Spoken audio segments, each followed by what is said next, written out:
Hello, I wanted to talk to you really quickly about um, an assignment called Minda's Quilt.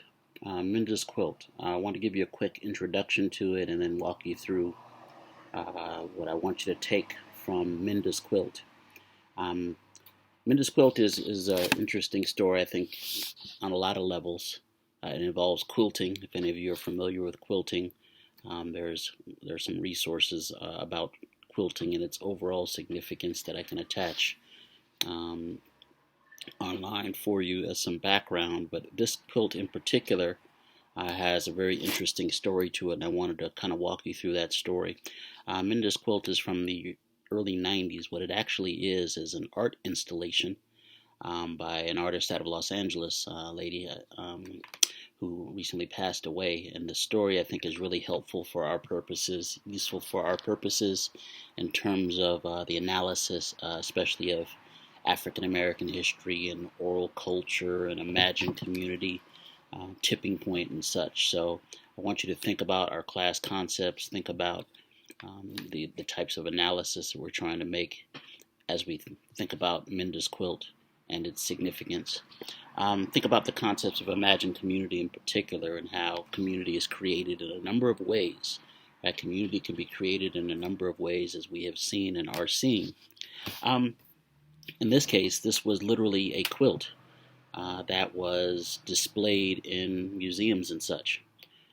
So literally a quilt. Imagine this quilt. You don't have to imagine too. If you look at the photos I've included, although they're not the best photos, it's a quilt, white quilt, looks plain, perhaps on many sides. And what you'll notice about the quilt is that it has a small hole in it. It's just a white quilt with a hole in it if you look at it on its surface. So think about this idea of art and how art can reflect life in many respects as we try to unpack Minda's quilt. Some of the themes that I've listed on the notes include oral history.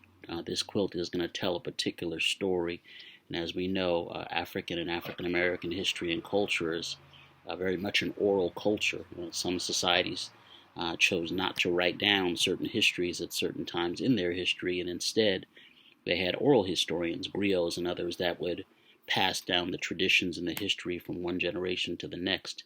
So this idea of orality is particularly important, and the idea of the written word being paired with the word itself, and that both are significant if you want to unpack history. You can't eliminate one, perhaps in favor of the other, especially if you're examining certain cultures that are more oral. The idea of family comes out in this, so think about this theme of family as well as we go through this exploration. The Great Migration actually comes up in this story because later in African American history, in the 19th and 20th centuries, we have this massive migration of people from the south to the north, that in many ways outpaces what we see in this original forced migration in the earlier part of the history. So think about this notion of movement and people recreating or reimagining community where they are, whether it be in the southern states, the northern states, or what have you. So I think that this story of the quilt can also help tell that story. I want you to think about the politics of culture, right? The politics of culture. We often think of art as being separate, excuse me. We often think of art as being separate from culture.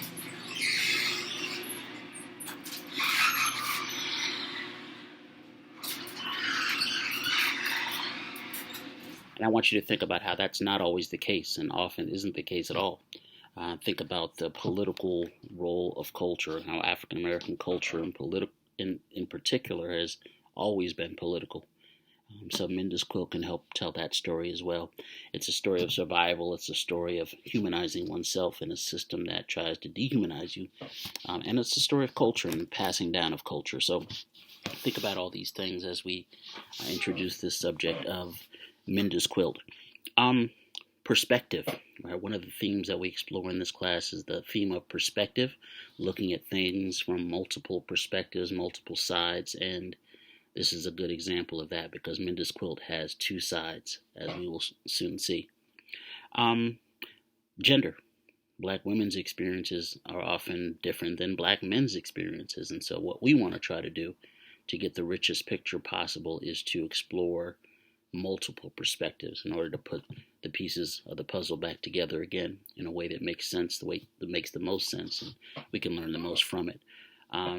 Also, we're now familiar becoming familiar with something called the law of matrilineal descent. So I want you to think about that 1662 law, matrilineal descent, and how that may apply to this discussion as well as we talk about Mendes quilt. So again, this is sort of the introduction to it, and what follows is going to be the specific examination of the quilt itself.